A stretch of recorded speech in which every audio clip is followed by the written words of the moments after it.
Pernahkah kalian memikirkan, kemana perginya daun-daun kering yang telah gugur? Atau kemana perginya jasad tubuh hewan yang telah meninggal? Ya, jawabannya adalah menjadi kompos. Yah, aku adalah kompos. Mari kenalan dengan saya. Bab 1. Apa itu kompos?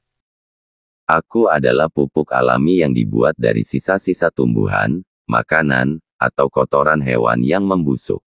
Proses pembuatanku disebut pengomposan, di mana bahan-bahan organik ini diuraikan oleh mikroorganisme hingga menjadi tanah yang subur.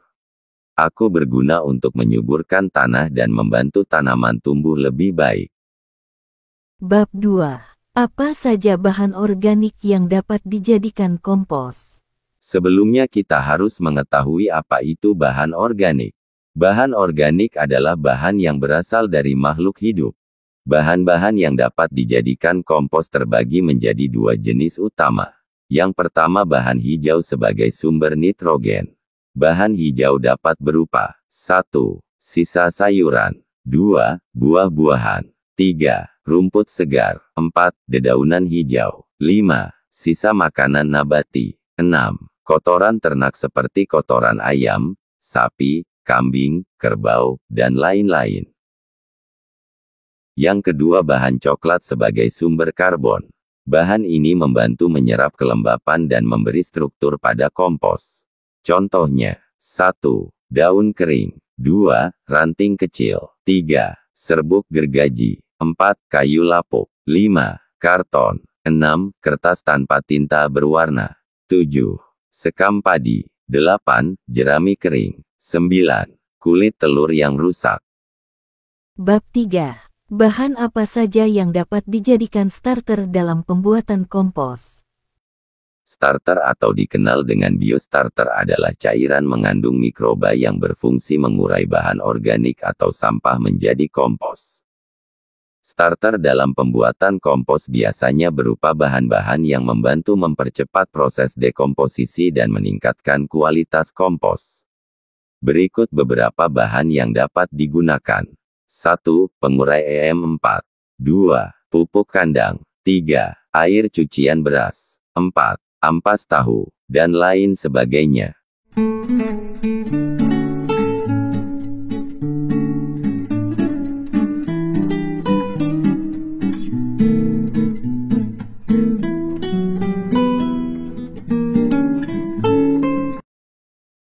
Bab 4. Apa saja mikroorganisme yang berperan dalam proses pengomposan?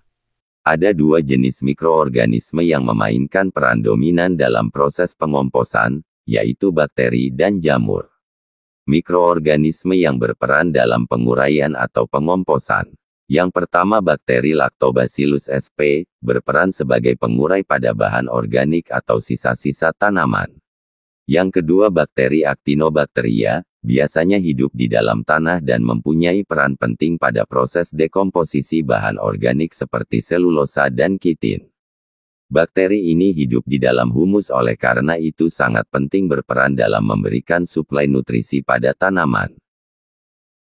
Yang ketiga bakteri Streptomyces, bakteri ini umumnya ditemui di dalam tanah dan berperan dalam proses penghancuran sisa-sisa tanaman, bahan organik. Dan yang keempat jamur Saccharomyces sp. berperan dalam proses fermentasi.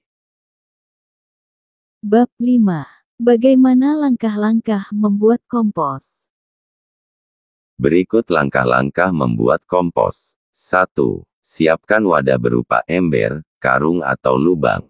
2. Cacah sampah organik berupa bahan hijau dan bahan coklat contohnya, daun kering, sisa sayuran, kulit buah-buahan dan lain-lain. 3. Sampah organik berupa daun kering, sisa sayuran yang telah dicacah dicampur dengan starter seperti cairan EM4, air bekas cucian beras, air pupuk kandang, air campuran ampas tahu dan lain-lain kemudian aduk merata. 4. Sampah organik yang telah dicampur dengan starter disimpan di dalam wadah berupa ember, karung atau lubang yang telah disiapkan. 5. Simpan di tempat yang tidak terkena cahaya, jaga kelembapan dengan menyiram air secukupnya agar tidak terlalu basah. 6. Aduk setiap 3-7 hari untuk mempercepat penguraian. 7. Kompos siap digunakan dalam 1-2 bulan saat sudah berwarna gelap, berbau tanah, dan teksturnya remah. Kompos ini bisa digunakan untuk menyuburkan tanaman. Kandungan unsur hara di dalam kompos cukup lengkap, meliputi unsur hara makro N, P, K, Ca, Mg, S dan unsur hara mikro Fe, Cu, Mn, Mo, Zn, Cl, B, yang sangat diperlukan tanaman. Demikian video tentang kompos kali ini. Jangan lupa berkomentar di kolom komentar apabila ada hal-hal yang mau ditambahkan atau ada hal yang keliru dalam penyampaiannya. Akhir kata, Yang Barenti belajar. Sekian dan terima gaji.